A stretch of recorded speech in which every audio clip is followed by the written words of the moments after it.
കൊല്ലം പുനലൂർ നെല്ലിപ്പള്ളിയിൽ കൂറ്റൻ കോൺക്രീറ്റ് ഭിത്തിയിടിഞ്ഞ് ലോറിക്ക് മുകളിലേക്ക് വീണ ഒരാൾക്ക് ദാരുണാന്ത്യം. പുനലൂർ വൻവള സ്വദേശി ഷിജു തോമസ് ആണ് മരിച്ചത്.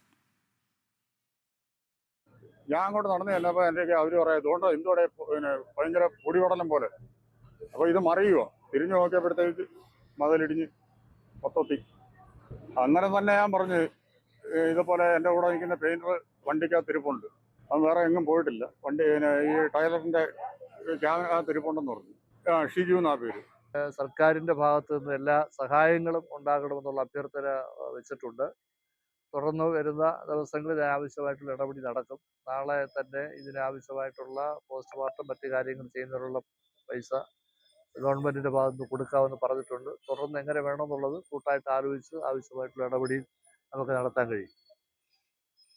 മേഘന മുരളി വിവരങ്ങൾ നൽകാനായി ചേരുന്നുണ്ട്. മേഘന, ഈ അപകടത്തിന് പിന്നാലെ തന്നെ ഈ ഡ്രൈവറെ പുറത്തെടുക്കാനുള്ള ശ്രമങ്ങളൊക്കെ തുടങ്ങിയിട്ടുണ്ടായിരുന്നു, പക്ഷേ ജീവനോടെ പുറത്തെത്തിക്കാനായില്ല അല്ലേ?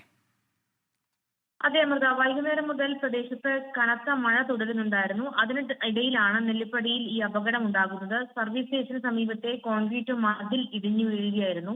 ടോറസ് ലോറിക്ക് മുകളിലേക്കും അതുപോലെ തന്നെ സമീപത്തെ കള്ളുഷാപ്പിന് മുകളിലേക്കുമാണ് ഈ കോൺക്രീറ്റ് മതിൽ പതിച്ചത്. ആദ്യഘട്ടത്തിൽ ഈ ലോറിക്കുള്ളിൽ ആളുണ്ടായിരുന്നെന്ന് മനസ്സിലായില്ല. പിന്നീടുള്ള അന്വേഷണത്തിലാണ് പുനലൂർ വൻമള സ്വദേശിയായിട്ടുള്ള ഷിജു തോമസ് അകത്തുണ്ടെന്ന് മനസ്സിലാക്കുന്നത്. പിന്നീട് ഫയർഫോഴ്സ് അടക്കം സ്ഥലത്തെത്തി നടത്തിയ പരിശോധനയിൽ മൃതദേഹമാണ് പുറത്തെടുത്തത്.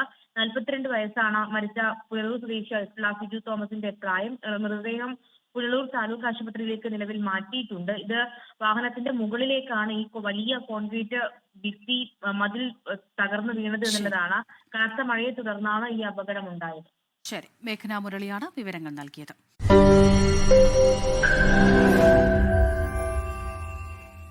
ലോകത്തെവിടെയായാലും ഏത് സമയത്തും 24 വാർത്തകളും ഓഗ്മെന്റഡ് റിയാലിറ്റി പാക്കേജുകളും എക്സ്പ്ലെയിനറുകളും വിശദമായി കാണാൻ ഞങ്ങളുടെ യൂട്യൂബ് ചാനൽ നിങ്ങൾക്ക് സബ്സ്ക്രൈബ് ചെയ്യാം.